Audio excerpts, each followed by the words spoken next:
Hello everybody. आज के इस वीडियो में मैं आपसे दो चीज़ें डिस्कस करने वाला हूं। एक तो हॉर्स ट्रेडिंग, जो आपने अभी काफ़ी सुना होगा, स्पेशली जब ये राजस्थान में जो पॉलिटिकल ड्रामा चल रहा है, जहां पर जो लेजिस्लेटर्स हैं, जो एमएलएज हैं, इनकी खरीद फरोख्त की बात हो रही है। तो इसमें हॉर्स ट्रेडिंग टर्म आपने काफ़ी सुनी होगी। और जनरली आप जो पॉलिटिकल बैटल है या पॉलिटिकल जो लड़ाई होती है, सियासी जो लड़ाई होती है, उसमें इस टर्म को आपने ज़्यादातर सुना होगा। तो मैं एक तो हॉर्स ट्रेडिंग और दूसरी में बात करने वाला हूँ difference between amiable and amicable. ये जो दो वर्ड्स हैं, इनमें क्या डिफरेंस है, इनकी मैं बात करने वाला हूँ। तो शुरुआत हम इसी से करते हैं। What's the difference between amiable and amicable. तो एमिएबल जो वर्ड है, जो मैंने ऊपर लिखा है, एमिएबल का मतलब होता है फ्रेंडली। और तो इसका जो यूज है, जैसे अगर मैं कहूँ फ्रेंडली या प्लेजेंट, जैसा मैंने कहा, तो यूज हम कैसे करेंगे? जैसे he has a friendly nature means amiable nature, एक एमिएबल एटमॉस्फेयर था वहां पर। तो एक पर्सन की क्वालिटी बताने के हिसाब से हम एमिएबल को यूज करते हैं। जैसा मैंने कहा कि he has an amiable nature, उसका जो नेचर है वो एमिएबल है, यानी कि फ्रेंडली है या प्लेजेंट है। और इसी तरह से अगर हम एमिकेबल की बात करें, हालांकि मीनिंग लगभग एक जैसा है, लेकिन थोड़ा सा एक माइन्यूट सा डिफरेंस है। और कई बार जो कंपेटिटिव एग्जाम्स है उनमें इनके बारे में पूछा भी जाता है। तो एमिकेबल का मतलब भी उसमें भी फ्रेंडली है, लेकिन it is characterised by goodwill, जैसा हम कह सकते हैं, गुड और peaceful.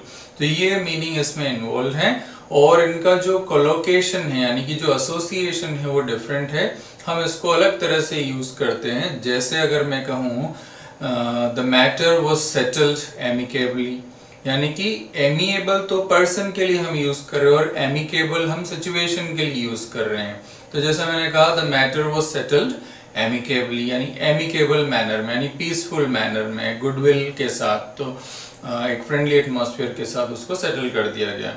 The quarrel, they reached the settlement in an amicable manner. तो मैं ऐसे भी इसको यूज कर सकता हूँ।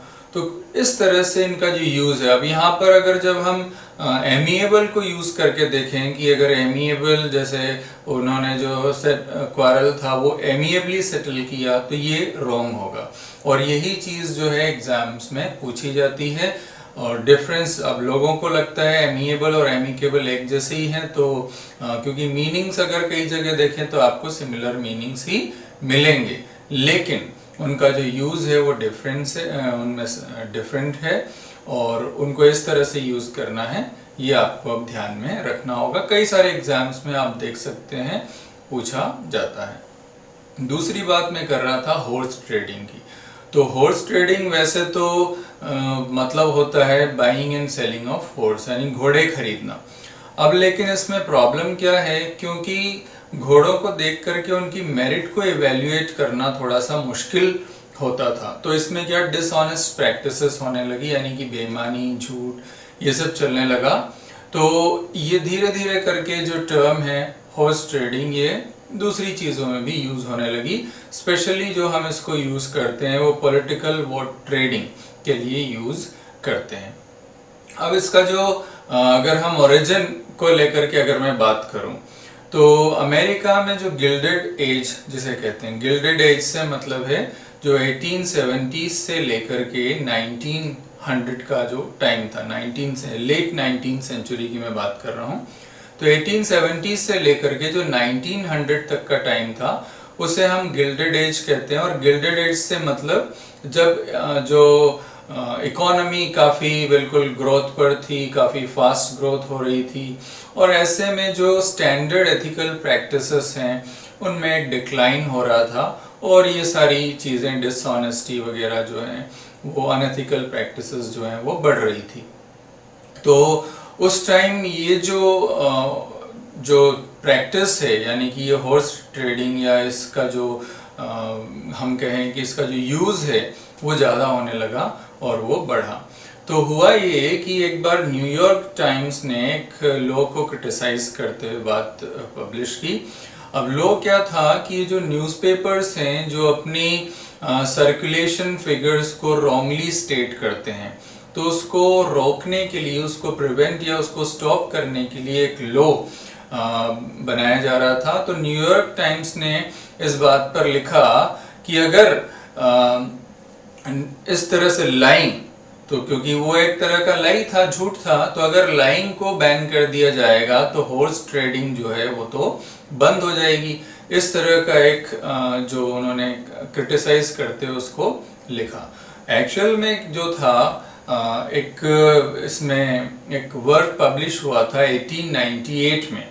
1898 में एडवर्ड स्कॉट वेस्टकोट्स का जो है वेस्टकोट का एक नॉवल पब्लिश हुआ था जिसका नाम था डेविड हैरम। ये जो वर्क पब्लिश हुआ था, और इस वर्क ने एक्चुअल में की रोल प्ले किया इस टर्म को पॉपुलराइज करने में। हालांकि हॉर्स ट्रेडिंग, जैसा मैंने कहा कि न्यूयॉर्क टाइम्स में जो बात आई थी तब से ये जो है पब्लिक लाइन में या पब्लिक फील्ड में आया। और फिर ये जो वर्क था डेविड हैरम, इसमें जो इसका लीड कैरेक्टर था, he had a habit of seeing everything through the lens of horse trading। मतलब वो हर चीज को हॉर्स ट्रेडिंग के उस लेंस से इवेल्युएट करता था। तो उस कैरेक्टर ने एक्चुअल में की रोल प्ले किया इस टर्म को पॉपुलराइज करने में। तो इस तरह से ये टर्म जो है आज हमारे बीच में है, और आज मेनली जो है इसका जो मेन यूज है वो तो साइडलाइन हो गया है, और आज हम मेनली इसको यूज करते हैं पॉलिटिकल वोट ट्रेडिंग के लिए। तो इस तरह से आई होप ये दोनों चीजें आपको क्लियर होगी, एमिएबल और एमिकेबल। एमिएबल फ्रेंडली प्लेजेंट, लेकिन पर्सन्स के नेचर बिहेवियर के लिए हम यूज करेंगे। एमिकेबल जो है वो मैटर्स, मामलों के लिए हम यूज करेंगे।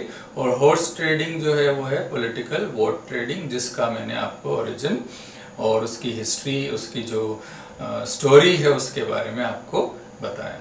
तो आई होप ये सब आपको अच्छे से समझ में आया होगा। Thank you very much. इसी तरह से देखते रहिए, बने रहिए।